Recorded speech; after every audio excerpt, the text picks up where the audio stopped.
In my book, Candidate Without a Prayer, an autobiography of a Jewish atheist in the Bible Belt, I describe how I changed from an apathetic atheist while living in the Northeast to becoming an activist atheist when I moved to South Carolina. I hope in the book that you'll enjoy the funny side of my serious stories and the serious side of my funny stories. But after filing for candidacy, I learned that atheist is a very provocative word, and not just in South Carolina. The National Associated Press picked up this story, and the following day, I got a very distressed call from a woman in Philadelphia. My mother.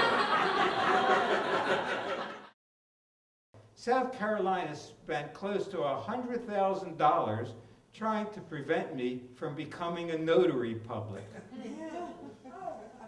Now, one of my students at the College of Charleston, who was unfamiliar with my case, saw the notary certificate prominently displayed in my office and asked me if I had to go to law school to become a notary public. I told them, no, it wasn't quite that simple. Law school would have only taken 3 years. It took me longer to become a notary. To me, it's a lot like people who are worried about gay marriage, as if their marriage would be in jeopardy if gay people are allowed to marry. We should have the choice of marrying who we love. We should also be able to be open about what our belief systems are without being demonized because you happen not to believe in a God.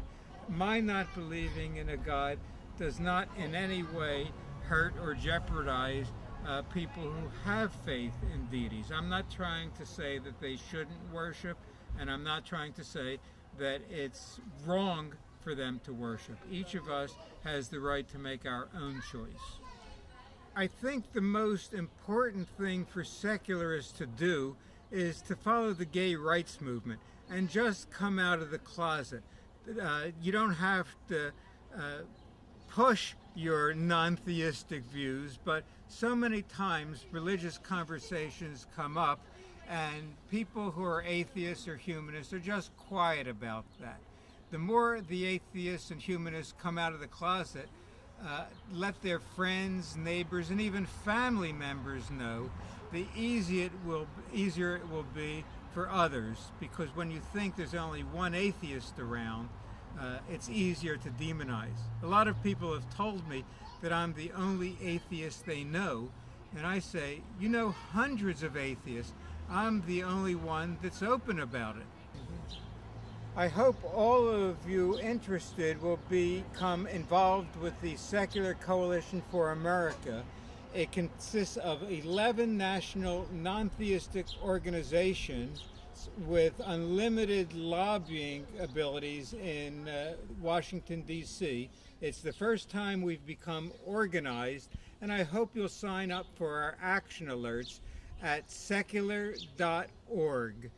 Because we're trying to make a difference in our culture where we have both separation of church and state, and even more important perhaps is to increase the visibility of and respect for non-theistic viewpoints in the United States.